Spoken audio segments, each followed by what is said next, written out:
ते 15 जून मध्ये फक्त 26% पाऊस झाला आणि घाईघाईने सरकारला सांगावं लागलं की पेरणी काही करू नका। मागच्या वर्षीच्या तुलनेने पाऊस पडला नाही, ऊन प्रचंड वाढलं आणि त्यामुळे पाणी साठा कमी झाला। महाराष्ट्रात आज एकही जिल्हा नाही की जिथे पाणी टंचाई नाही। आमच्या कोयना नदीच्या कोयना धरणामध्ये 8 टीएमसी 9 टीएमसी पर्यंत पाण्याचा साठा खाली आला। यापूर्वी मला नाही वाटत की कधी एवढा खाली पाण्याचा साठा आला असेल। जून 26 मध्ये धरणांचे महाराष्ट्रात वेगळी परिस्थिती होती। मग काही ठिकाणी 24%, काही ठिकाणी 25%, 23%। मागच्या वर्षी अध्यक्ष महोदय 31%, 32% साठा होता, तो या वर्षी 23%वर आला। म्हणजे नियोजन बरोबर नाही, कुणाचं लक्ष नाही, पाणी कंट्रोल योग्य वेळी केलं नाही आणि आज जे 7-8% कमी पाणी आहे त्याची जबाबदारी सरकारच्या चुकीच्या नियोजनाकडे जाते असं मला वाटतं। अध्यक्ष महोदय, यात पुणे विभागाची सगळ्यात जास्त गंभीर परिस्थिती आहे। फक्त आता 14.41% साठा आहे। तुम्ही ज्या शहरात राहता अध्यक्ष महोदय, पुणे जिल्ह्यातल्या सगळ्या धरणातल्या पाण्याचा साठा बघितला तर पुणे शहराला, पिंपरी चिंचवडला पाणी कुठून द्यायचं हा प्रश्न पुढच्या काही दिवसात जर पाऊस आला नाही तर निर्माण होण्याची शक्यता आहे। छत्रपती संभाजीनगर विभागात, मराठवाडा विभागात देखील 27.46%, नाशिक विभागात फक्त 25% साठा उरलेला आहे। आणि अध्यक्ष महोदय, आता जवळपास 915 गावं आणि 2579 वाड्यांना टँकरद्वारे पाणी पुरवठा केला जातोय असं वृत्त प्रकाशित झालं। अध्यक्ष महोदय, टँकर पुरवण्याची संख्या आता मराठवाड्यात एकट्या 119 वरून 244 वर गेली। 194 वरून टँकरची संख्या 413 झालेली आहे आणि ताब्यात घेतलेल्या विहिरींची संख्या 468 पासून 1329 झालेली आहे। आता सुरुवात आहे आणि त्यामुळे अध्यक्ष महोदय, खरीप पेरण्या रखडलेल्या आहेत, विहिरी कोरड्या पडलेल्या आहेत, तलाव वाटलेले आहेत, धरणातील पाणीसाठा चिंताजनक पातळीवर पोहोचलेला आहे, जनावरांच्या चाऱ्याचा आणि पिण्याच्या पाण्याचाही प्रश्न तयार झालेला आहे। अध्यक्ष महोदय, सगळीकडे शासनाने आता पाणी पुरवठा कमी केलाय। ठाणे, पुणे, मुंबई या ठिकाणी पाणी कपात सुरू केली आहे। सरकारने आदेशच काढलाय की शेतीसाठी पाणी आता काही देऊ नका म्हणून। पिण्याच्या पाण्याला प्राधान्य फक्त देण्याचं धोरण सरकारने जाहीर केले।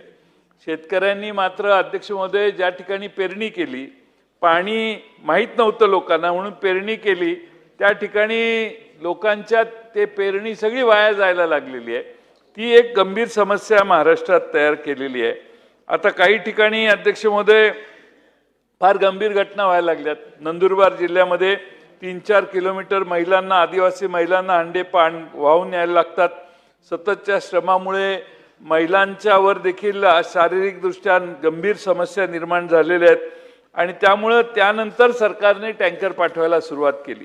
अध्यक्ष महोदय, निसर्गाला दोष देऊन फक्त चालणार नाही, जलसंधारणाची अपुरी कामं आणि अध्यक्ष महोदय त्याचबरोबर भूजलाचा अनियंत्रित उपसा, जलवाहिन्यांची गळती, नदी नाल्यांचे अतिक्रमण, दीर्घकालीन नियोजनाचा अभाव यामुळे ही स्थिती आहे। साहेब, अध्यक्ष महोदय, जमिनीला एवढी किंमत आहे की नदी नाले सामान्य माणसांनी लोकांनी ठेवले नाहीत।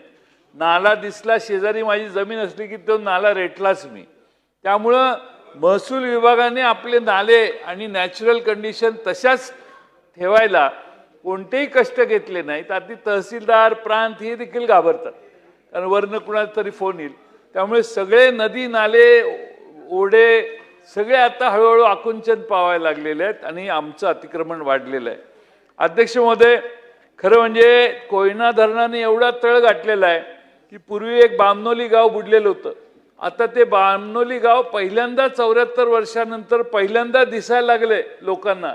एवढं पाणी खाली गेलेलं आहे आणि म्हणून सरकार इतके दिवस काय करत होतं, पाण्याच्या धरणातल्या पाण्याचं नियोजन सरकारने का केलं नाही, हा अध्यक्ष महोदय सगळ्यात महत्त्वाचा प्रश्न आहे। आणि म्हणून अध्यक्ष महोदय, माझी आपणाला विनंती आहे की सरकारला आपण आदेश द्या।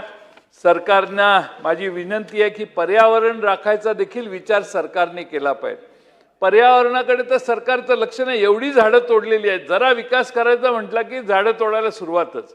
आणि कसं आमच्या काळात एन्व्हायरमेंट डिपार्टमेंट परवानगी द्यायचं नाही, पण आता एन्व्हायरमेंट डिपार्टमेंटही घाबरायला लागले तुम्हाला. त्यामुळे सगळे एन्व्हायरमेंट डिपार्टमेंटले अधिकारी बाकी झाडं तोड वगैरे सर्रास आता अध्यक्ष महोदय आपण सगळ्या पर्यावरणाचा ऱ्हास केलेला आहे. आणि म्हणून अध्यक्ष महोदय आणखीन एक शेवटची सूचना आहे की टँकर माफा हे सुरू झालं की टँकरची संख्या वाढेल, मग टँकर माफियाचं राज तयार होईल, त्यांचं एक मोठं नेक्सस तयार होईल आणि टँकरच्यावर राज्य सरकार हजारो कोटी खर्च करेल आणि लोकांना मात्र त्याचा काय फायदा होणार नाही. माझी शेवटची समस्या सांगतो आणि माझं भाषण पूर्ण करतो की पाण्याच्या समस्या आहेत, अपुरे प्रोजेक्ट राहिले आहेत सगळे. गुलाबराव पाटील सन्माननीय मंत्री महोदय इथं का नाहीत हे कळलं नाही. हे आमची हीच कॅबिनेटपेक्षा सभागृह महत्वाचं. कॅबिनेटला आपल्या विषय चर्चेला होतोय.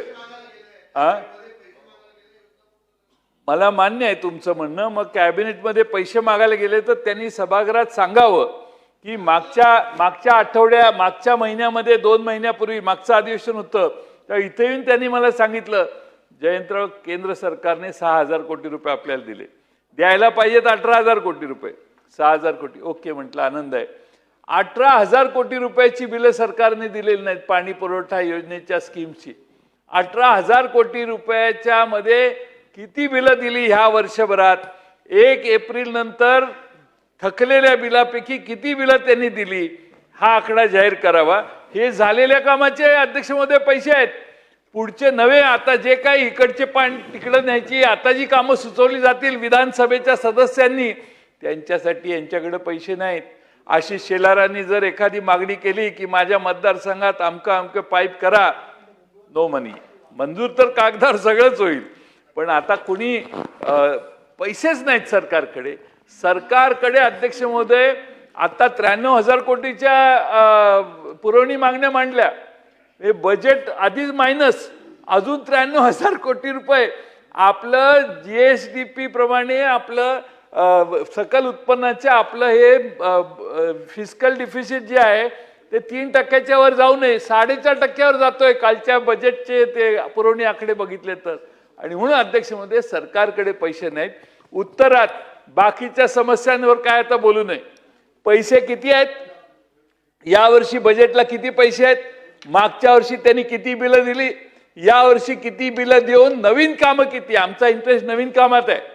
नवीन कामं किती घेण्यासाठी त्यांच्याकडे निधी आहे. आणि थोडे जी कामं ज्या ठिकाणी सोर्स बदलायचा असतो दुसरीकडे समोर सोर्स दिसतो पण पैसे नाहीत. ही सगळी परिस्थिती उत्तराच्या भाषणात गुलाबराव पाटील साहेबांनी सांगावी आणि महाराष्ट्रातल्या जनतेला खरा दिलासा द्यावा. आणि म्हणून या ठिकाणी मुनगंटीवार सुधीर भाऊ हे चौघं मागं बसलेले आहेत. ते तुमच्यात काही इंटरेस्ट नाही ह्या विषयात तुम्ही मांडलेले. एवढा महत्त्वाचा विषय तुम्ही मांडला, पण हे लोढा साहेबांपासून आमच्या आशिष शेलारांपर्यंत कुणाचाही तुमच्या दुःखात काही इंटरेस्ट नाही आहे. त्यामुळे तुम्ही जो छातीवर महादेव लावलेला आहे तो महादेवच आता तारणकारी आहे. त्यामुळे ह्यांना जरा महादेवाचा तिसरा डोळा उघडून ह्या चौघांना दाखवा, म्हणजे आपलं काहीतरी पाणी पुरवठ्याचा प्रश्न सुटेल. आणि म्हणून हा चांगला प्रश्न आपण मांडला, याबद्दल आपले अभिनंदन करतो. आणि गुलाबराव पाटील खरं म्हणजे सभागृहात पाहिजे होते. अरे कॅबिनेट म्हणजे काय स्वर्ग आहे का काय? ही सरकार विधानसभा महत्वाची आहे. विधानसभा फार महत्वाची आहे आणि विधानसभेत आपला प्रश्न असताना ऐकून घेणं हे फार महत्वाचं आहे. पण अध्यक्ष महोदय जाताना शेवटची सूचना करतो, आशिष शेलारांचा माईक अजिबात चालू करू नका माझं बोलणं झाल्यानंतर.